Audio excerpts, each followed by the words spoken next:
olha só o que aconteceu. A Larissa, quando ela tinha 11 anos de idade, obviamente, né, os pais que gerenciavam a carreira dela, qual criança de 11 anos vai conseguir gerenciar a própria carreira, né?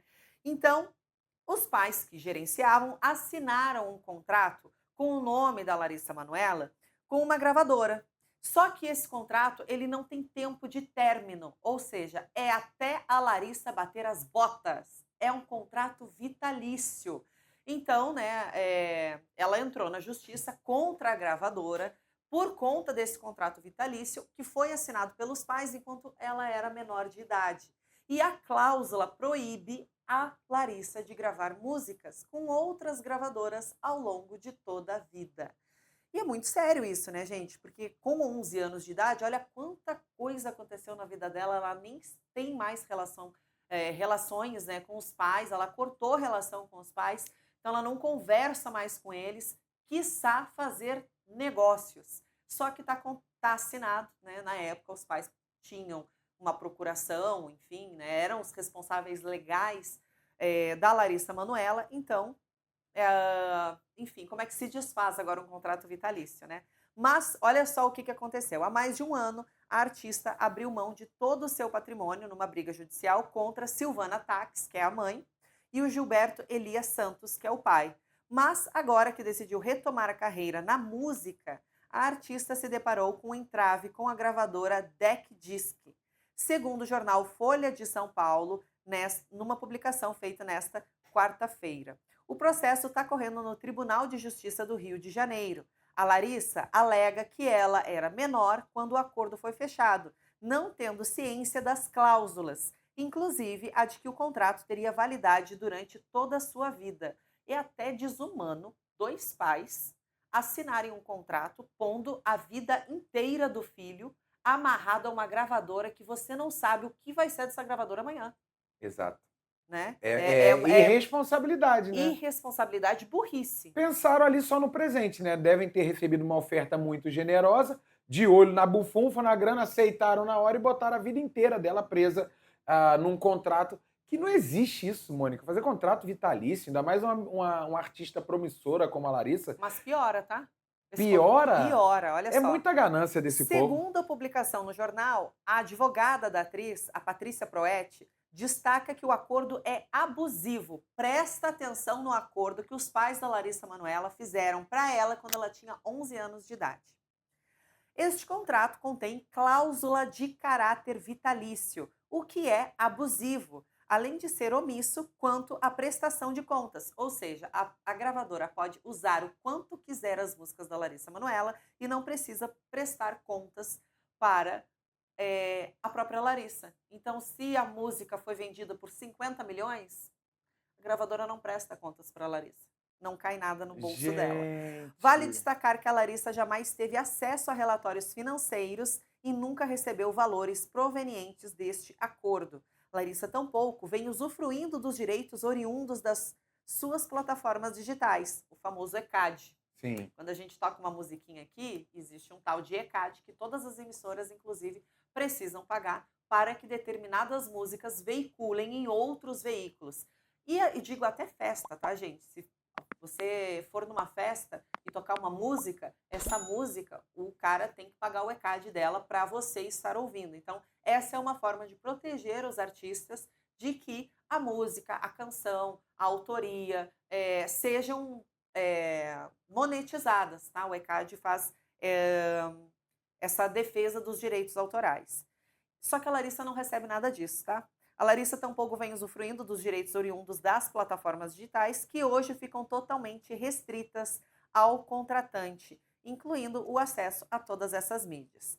O contrato feito pela gravadora e firmado pelos pais da Larissa declara que a gravadora não precisa prestar contas sobre a arrecadação nas plataformas digitais, além de pontuar que a artista somente pode lançar novas produções com a empresa, ou seja, se chegar uma Warner, uma Uhum. Sony, ela não pode aceitar porque ela está presa com essa Nossa, que gravadora. contrato bosta esse, né? Vamos falar um português bem claro?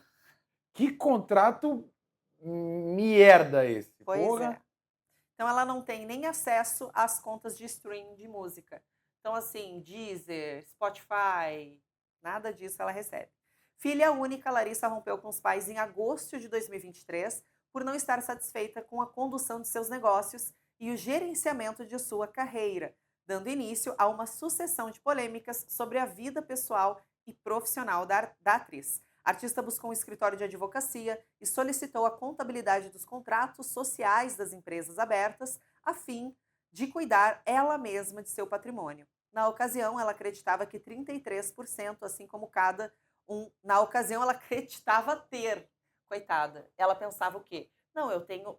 Se tem 10 milhões lá na conta, 3 milhões, 3,33%, 33,3%, 33% é de cada um de nós. Só que ela não tinha nada, né? Estava tudo na conta dos pais.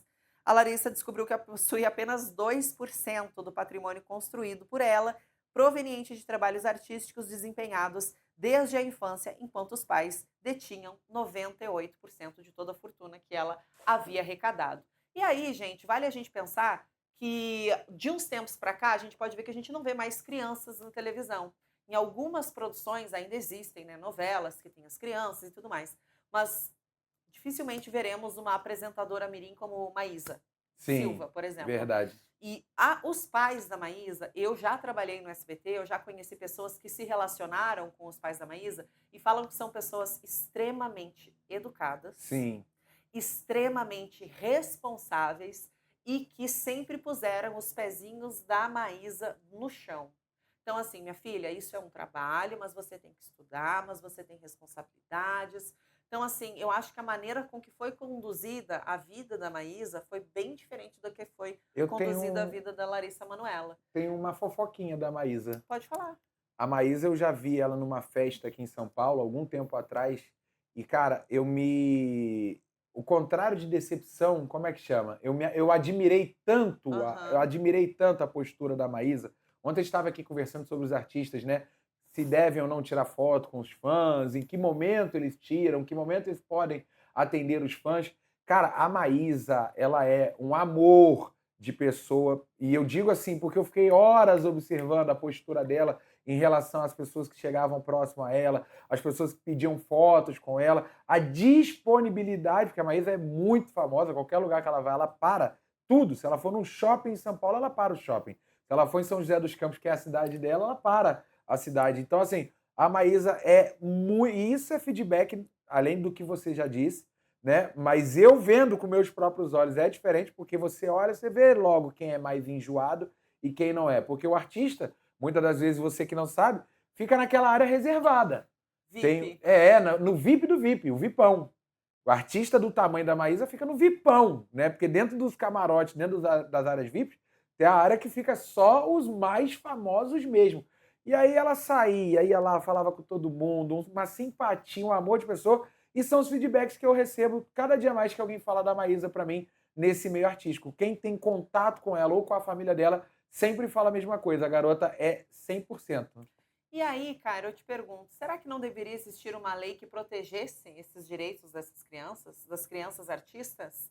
Né? Já tivemos outros casos de crianças que também cresceram frente às câmeras e aí, né, depois seguiram seu rumo e tudo mais.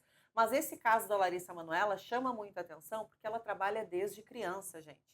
E assim, criança que já tem que ter uma responsabilidade, que se gripar e não gravar ou não fazer a publicidade, talvez os pais não consigam pagar o aluguel. Sim, Então imagina a mente dela, desde pequena, o senso de responsabilidade que ela tinha em relação à própria família. sim. Qual é o trabalho do pai? Se foi muito falado na tal lei da Larissa Manoela, né? Lei Será Larissa que isso ficou? Porque assim, no Brasil as poderia coisas. ter, né, No inclusive. Brasil as coisas hypam, né? A fofoca vai lá, bum, hypou. Aí vem um monte de político para surfar naquela onda, e aí depois que a onda passa, todo mundo esquece.